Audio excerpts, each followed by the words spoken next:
बिस्मिल्लाहिर्रहमानिर्रहीम। सबसे पहले तो अल्लाह ताला की ज़ात का शुक्रिया अदा करता हूँ। अच्छा, मेरे पास ये आई चैरिटी की तरफ से अमानती भाई हैं रऊफ़ ख़ान और शमशान निशा ख़ान की तरफ से, जिन्होंने ये अमानत दी।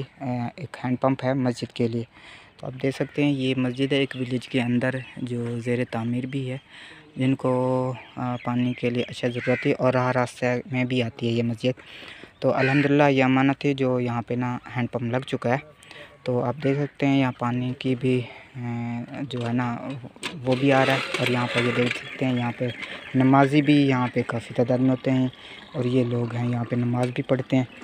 और पानी भी अल्हम्दुलिल्लाह यहाँ पानी भी की सहूलत काफ़ी मिल चुकी है इनको, जो इनको अच्छा ज़रूरत है। अल्लाह से यहाँ तो बरकत ला।